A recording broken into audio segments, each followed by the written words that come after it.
Pertanian, sektor penting dalam ekonomi Mesir. Ia menyumbangkan 1/4 pendapatan kasar negara, memberi pekerjaan pada 2/5 guna tenaga dan sumber utama tukaran wang asing Mesir.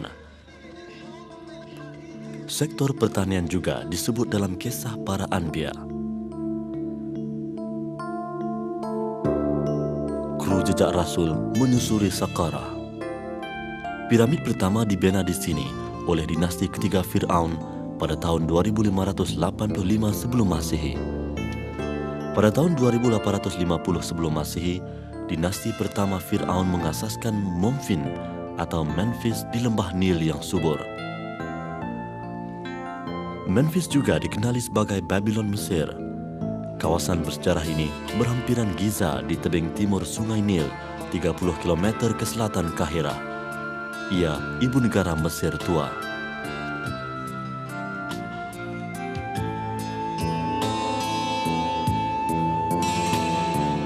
Kami tiba di Fayum, wilayah pertanian di barat daya Kahirah. Penduduknya lebih 200,000 orang, majoritinya petani. Bahar Yusuf atau Laut Yusuf mengairi kawasan ini.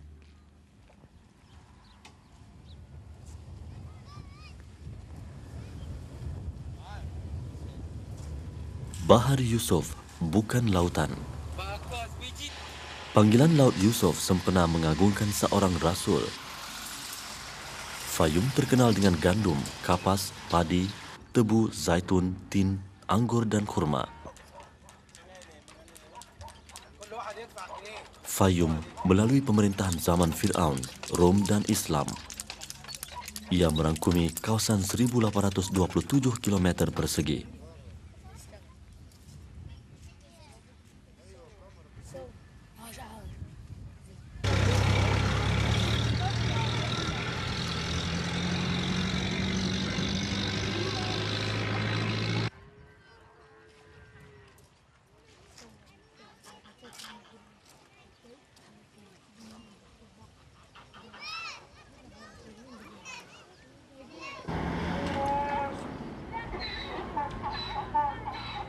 Sungai ini diberi panggilan Laut Yusuf sebagai mengagungkan Nabi Yusuf alaihissalam selepas Nabi Yusuf berhijrah ke Al-Fayum. Ia membekalkan air untuk tanaman di tanah pamah ini buat rakyat Mesir menghadapi 7 tahun musim kemarau semasa itu.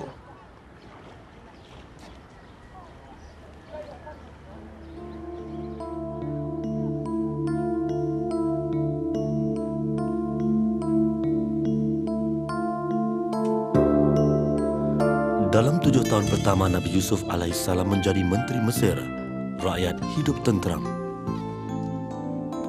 Dalam pada itu, Nabi Yusuf tidak lupa peringatan terkandung dalam mimpi Raja Mesir bahawa akan datang masa 7 tahun yang sukar. Untuk menghadapinya, Nabi Yusuf mempersiapkan gudang simpanan stok bahan makanan. Tindakan Nabi Yusuf alaihissalam contoh pengurusan proaktif, iaitu bersiap sedia sebelum krisis tercetus. Sediakan payung sebelum hujan. Berkat pengurusan bijaksana ini, rakyat Mesir tidak mengalami masalah kekurangan makanan ketika kemarau melanda selama 7 tahun. Kisah Nabi Yusuf menjadi menteri disebut dalam Al-Quran Surah Yusuf ayat 54 hingga 57.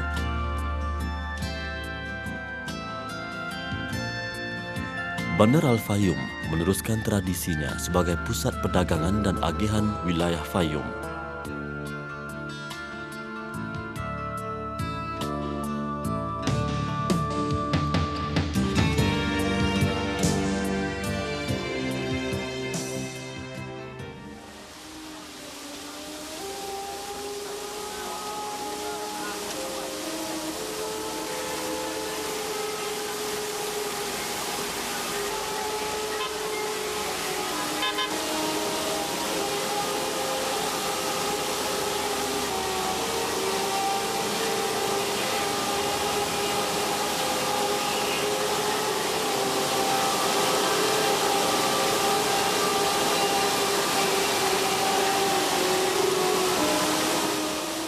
Inilah lambang Al-Fayum. Kincir ini berputar dengan kuasa air. Ia membolehkan air dari Bahar Yusuf disalurkan ke kawasan Fayum. Sistem kincir air ini satu-satunya yang terdapat di Mesir. Terusan dibina untuk menyalurkan air yang dipam dari Bahar Yusuf. Sambil berputar, kincir air ini mengeluarkan bunyi mendayu. Bagi petani, ia adalah suara merdu kesinambungan kehidupan.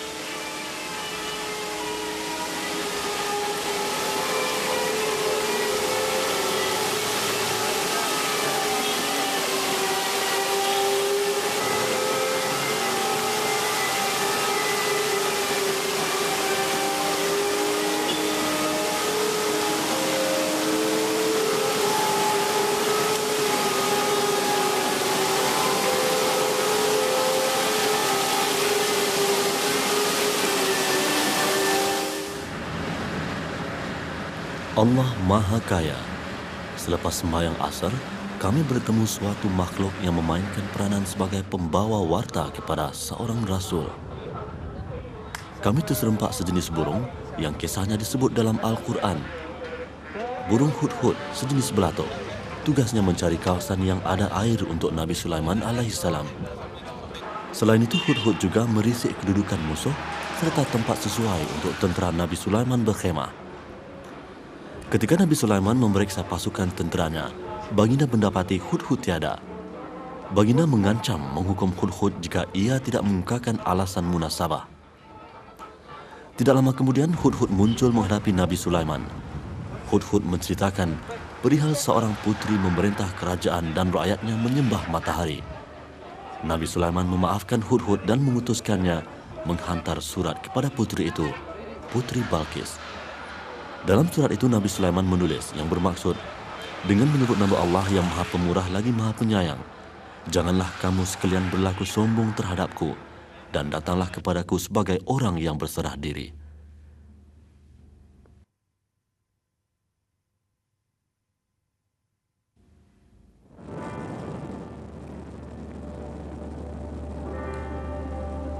Topografi atau rupa bentuk bumi Mesir dipengaruhi Sungai Nil.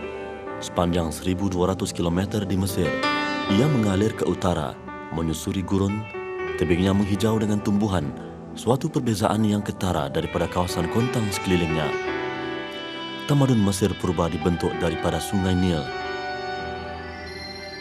Lembah Sungai Nil yang subur melahirkan penempatan manusia. Kawasan gurun yang luas di timur dan baratnya tidak sesuai untuk perkembangan penduduk. Mesir ibarat sebuah pulau, di utaranya lautan dan di arah lain padang pasir.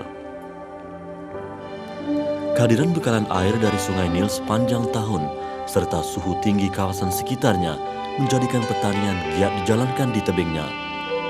Sungai Nil juga penting sebagai laluan air dan pengangkutan, terutamanya apabila kenderaan bermotor tidak sesuai apabila musim banjir. Mengalir bersama aliran Sungai Nil ialah rahmat ilahi.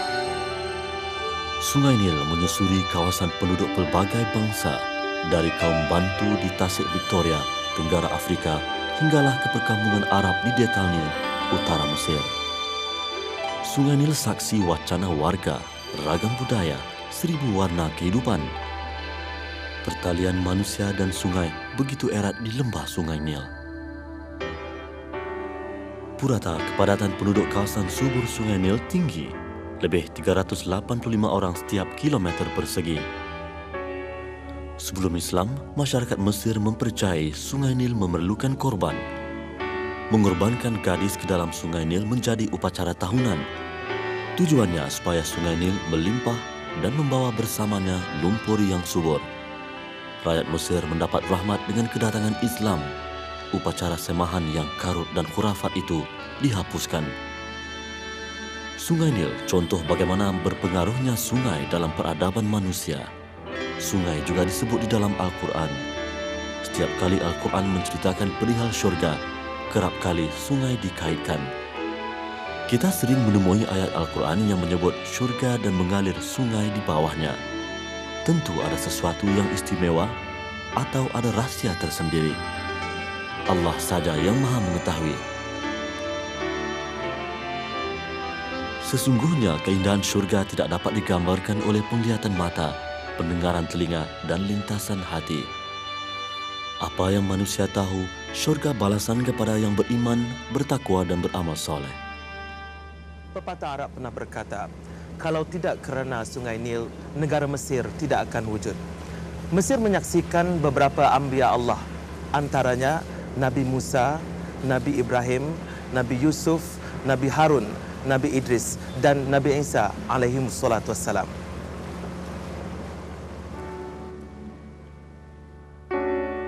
Dalam perdebatannya dengan Nabi Musa alaihissalam, Fir'aun cuba memperdayakan rakyat dengan merujuk kepada Sungai Nil. Dan Firaun berseru kepada kaumnya, "Hai kaumku, bukankah kerajaan Mesir ini kepunyaanku dan sungai ini mengalir di bawahku? Maka apakah kamu tidak melihatnya?"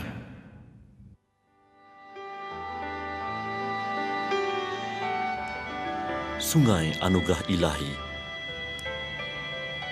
Seperti ciptaan Allah yang lain, ia perlu dimanfaati dan dipelihara.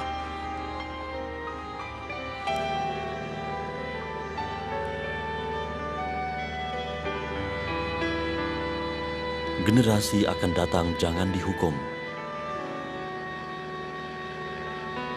Mereka juga mahu menikmati ciptaan yang maha bijaksana.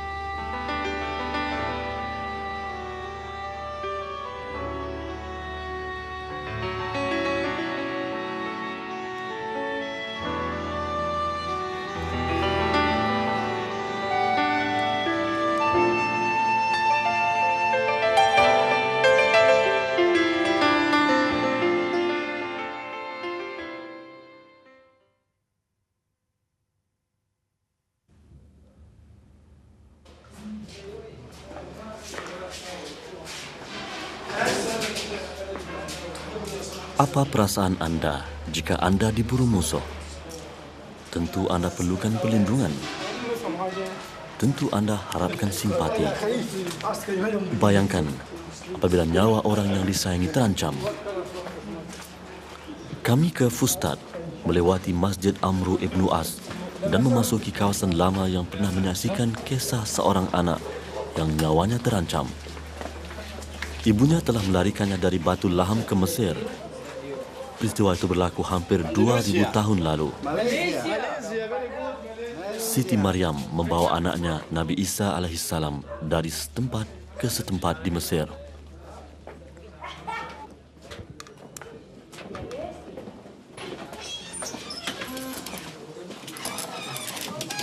Disinilah salah satu tempat di mana Maryam dan Isa alaihissalam berlindung. Berbekalkan doa dan harapan, Maryam membawa nasib. Allah Maha Perkasa. Siti Maryam dan anaknya diselamatkan sepanjang mereka berada di Mesir. Sebermulanya di Palestin, apakala Isa alaihissalam yang baru beberapa hari dilahirkan memperlihatkan mukjizat yang diberi Allah. Isa alaihissalam yang masih bayi itu boleh berbicara. Baginda memberitahu kaumnya dia seorang hamba Allah, diberi kepadanya kitab dan dilantik sebagai nabi. Apabila Herodes, raja Yahudi di Palestin dan pemerintah boneka kerajaan Rom mengetahuinya, dia berasa tergugat. Apa tidaknya, Herodes seorang diktator, pasti cemas jika ada nabi yang akan mencabar kezalimannya dengan ajaran benar. Herodes memerintahkan Isa alaihissalam dibunuh kerana khawatir kerajaan Rom di Palestin terancam. Apabila Siti Maryam mengetahui niat jahat Herodes, dia pun melarikan anaknya Isa alaihissalam ke Mesir dan hanya pulang ke Palestin selepas Herodes mati.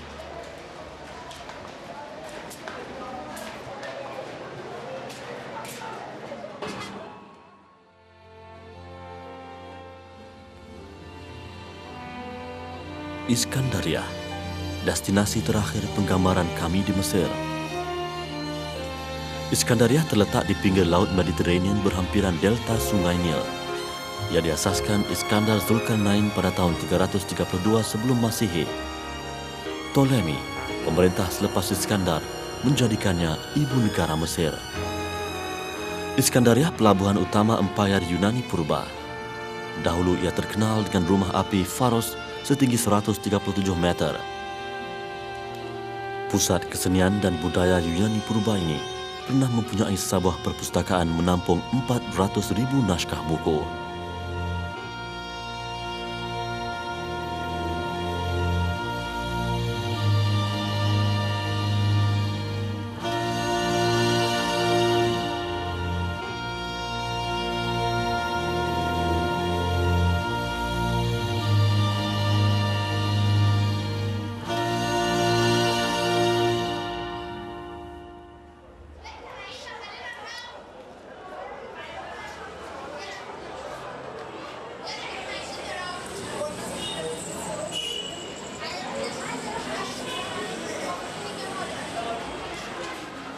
Kami melangkah masuk ke sebuah masjid di tengah kota bersejarah ini.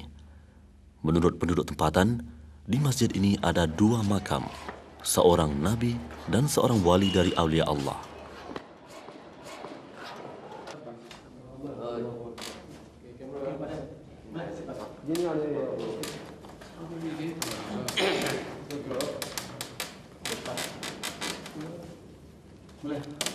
Agak sukar menziarahi makam tersebut.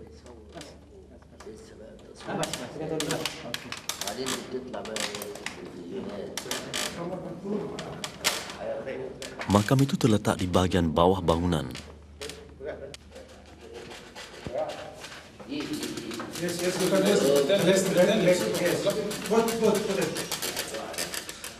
Kami menuruni anak tangga dengan berhati-hati. Pada mulanya agak menggerunkan bergerak cara begini. Apa tidaknya, tangga digunakan bergoyang kerana usang.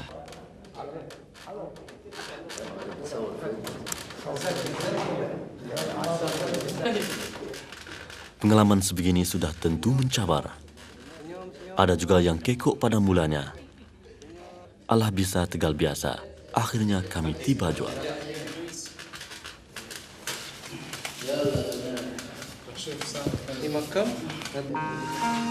Inilah dikatakan makam Nabi Daniel alaihissalam.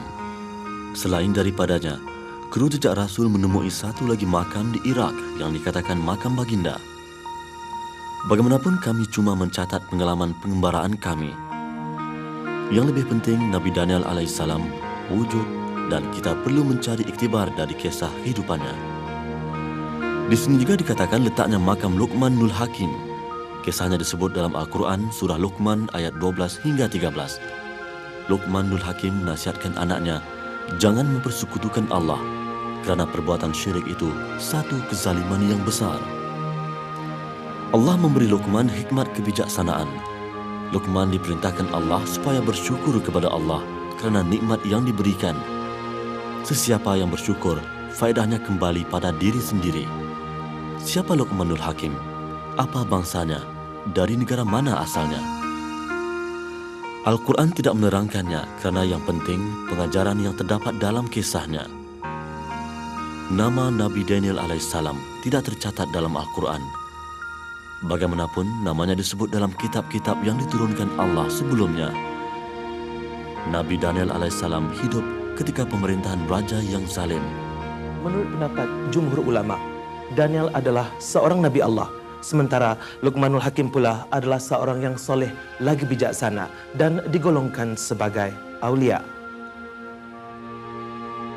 Nabi Daniel alaihissalam seorang yang gigih berdakwah ke arah agama Allah. Baginda juga penyabar dan tidak pernah gerun pada hukuman raja yang zalim.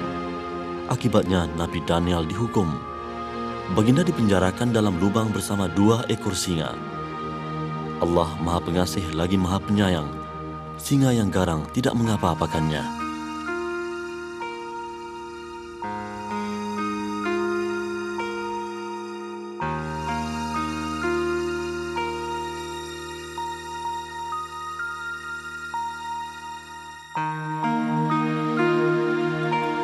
Kami merakam persekitaran makam. Ada laluan yang kini tidak digunakan lagi. Mungkin suatu ketika dahulu, ia pernah memberi laluan kepada yang memerlukannya.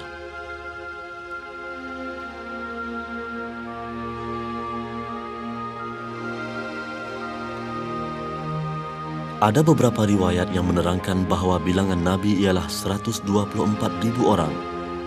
Allah melantik 313 daripadanya menjadi rasul. 25 rasul dicatatkan dalam Al-Quran. Siapakah yang dikatakan rasul dan siapa pula nabi? Rasul ialah manusia yang lelaki dan merdeka, diwahyukan hukum-hukum syara untuk dirinya dan diperintahkan menyampaikannya kepada manusia. Sekiranya wahyu itu adalah untuk dirinya beramal dan tidak diperintahkan menyampaikannya kepada manusia, dia adalah nabi. Maka setiap rasul adalah nabi, tetapi seseorang nabi tidak semestinya rasul. Umat Islam diwajibkan mempercayai 25 rasul yang disebut dalam Al-Quran. Percayakan rasul rukun iman keempat. 25 rasul itu ialah Adam, Idris, Nuh, Hud, Saleh, Lut, Ibrahim, Ismail, Ishak, Yakub, Yusuf, Ayub, Shu'aib, Harun, Musa, Ilyasa, Zulkifli, Daud, Sulaiman, Ilyas, Yunus, Zakaria, Yahya, Isa dan Muhammad sallallahu alaihi wasallam. Pada kisah-kisah Nabi ada pengajaran bagi yang mahu berfikir. Manusia perlu dibimbing. Akal fikiran perlu dilandaskan dengan wahyu ilahi kerana akal fikiran manusia amat terhad. Allah mengutuskan Rasul memandu manusia ke jalan yang betul. Dengan ini berakhirlah pengembaraan kami di Mesir. Esok kami ke Turki untuk meneruskan jejak Rasul.